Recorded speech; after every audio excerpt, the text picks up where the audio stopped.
Last game we want to hit on here quickly.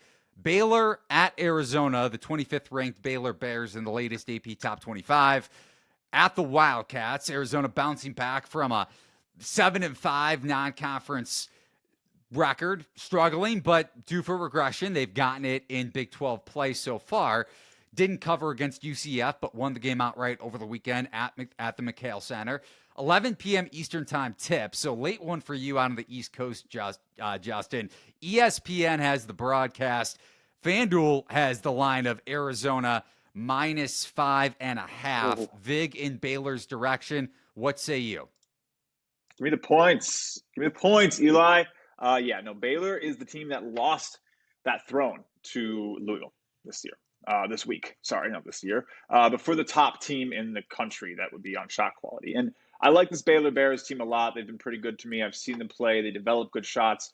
Omier and Edgecombe inside are a defensive menace. And again, I think maybe Arizona's seen the two of the three like teams in the Big 12 that I'm least excited about in UCF and Cincinnati. I called Arizona beating Cincinnati correctly because we were really low on Cincinnati. I got UCF covering correctly because again we're lower on Arizona and we were a little higher on UCF. But this is another spot where you can go against Arizona. You can take those points. Their offense still has some problems, but they're hotter than expected, especially under the rim. So a little bit of masking there, maybe getting a little bit more comfort from the market because, again, they look good. They're shooting 64% under the rim, expected 59%. And then defensively, expected to be allowing 0.06 more points per possession. So that's pretty significant. The problems really arise in terms of just the spacing allowed on defense, allowing opponents to get pretty good looks in that sense, and then a lot of open threes. So it comes down to really, will Baylor hit those shots? And everything at shot quality says yes. They're the top 10 3-point shooting efficiency team. They develop really good spacing, and they force the turnovers they need to really hammer this thing home. Almost every aspect of their team stats, their core stats are green. The only thing they really are struggling with right now is their shot selection on offense, and I trust Scott Drew to get that right. They're not getting the free throw line enough, but these are coachable aspects that I think they can maybe figure out, and maybe it's a little bit of luck too. So I do think this is another buy spot on Baylor. It's not going to be the easiest travel spot. Maybe you want to wait and let the market attack the home team Wildcats a little bit more. I would not be shocked to see this thing close at 6.5. Get those two possessions if you can. People don't say there's key numbers in basketball, but I could probably have a good discussion about that with you. Yeah, KenPom has this one at Arizona -4 to your point. My only concern is Baylor, a little bit of a lucky cover in overtime. So over the weekend at Arizona State, they led by 15 double digits in the second half. So you could argue Arizona State was lucky to get to overtime in the first place. And then Arizona failing to cover. I guess it depends on how you look at Arizona, but is there a little bit of misconception just when it comes to pricing with those results over the weekend in mind? Arizona State's really interesting that game because I don't think I played Baylor, which is I think I'd remember that. Because we also were high on Arizona State, higher, and it's pretty rare for me to take a team we're really high on against another team we're high on at all. It usually has to be against a team we find pretty equal, or maybe we're a little lower on, unless it's like a massive, crazy difference. It doesn't happen too much. Shot quality is pretty accurate. There's only like 3 or 4 teams in the 360 that we have a massive discrepancy on, which it seems fair. But yeah, I'm not really panicked by what happened at Arizona State. They were actually expected to lose, which is probably why they dropped out of the top spot in shot quality. But let's keep it real. That's a tough game. Arizona State, they were, that's a tough travel spot for them. My guess is, that game played a couple days ago. I don't know how it works for them. Are they staying in Arizona? I think they stayed out there.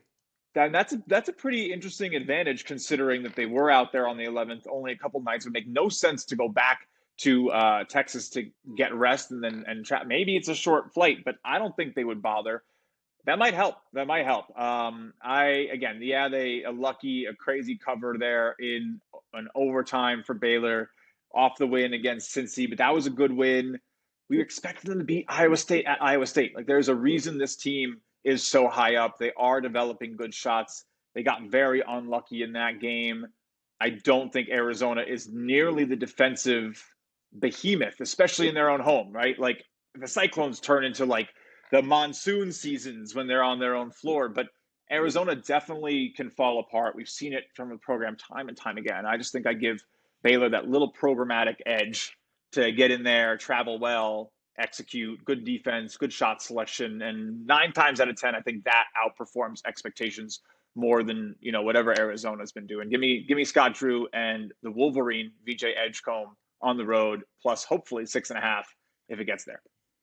And keep in mind, like we've touched on with all these games, injuries worth noting for Baylor, dealing with a couple of key injuries. I don't think there's any update on Langston Love, and Baylor has another injury worth noting too that I have to dig up with Celestine, and he's shooting 35% from three, hasn't played in the last handful of games for the Bears. So depth-wise, a little bit of a concern. 2 games in 4 days at this point, even though you're not traveling, just something to at least consider when you're handicapping this game. But Arizona probably I saw them go crazy in the Bahamas, dude. They're well conditioned. I'll give them that. Those boys are well conditioned. Scott Drew runs them hard.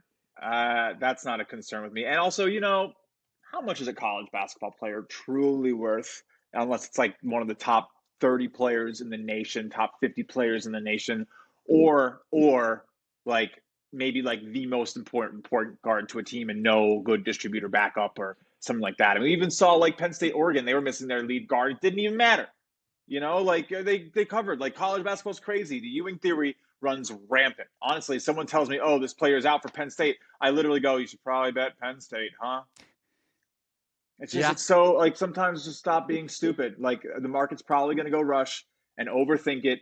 And it's system basketball more than it is anywhere in the sport of basketball. So yeah, only like you want to talk about a player that has a lot of impact. He just rolled his ankle. So Johni Broome, and we'll touch on that at a later podcast. Auburn taking on Mississippi State, but no real edge for either of us in the market for that game. And it's tough to bet on or bet against or bet on Auburn for that matter in this scenario. Possessions, like when you look at possession rate for Johni Broome, like the amount of possessions he's actually involved in, it's a ton, but you do typically see the market overreact to those things. To your point, Dylan Cardwell is more than a capable big for Auburn up front and very good defensively, could switch 1 through 5. Mississippi State can't shoot the ball, so quick handicap there for us. If anything, I would even look for... Yeah. Great coach. Right. Great coach too. Yeah. Great offensive coach for sure. The one thing I want to say though about Baylor, just when you look at injuries, coming off of an overtime game, and on a 7-man rotation against an up-tempo Arizona offense. So that is, even though you're not traveling, that is the concern when you think about injuries. Yeah, you're right. And bookmaker odds, bet online coming up. So I think I'm going to go maybe play some wagers. That's fun.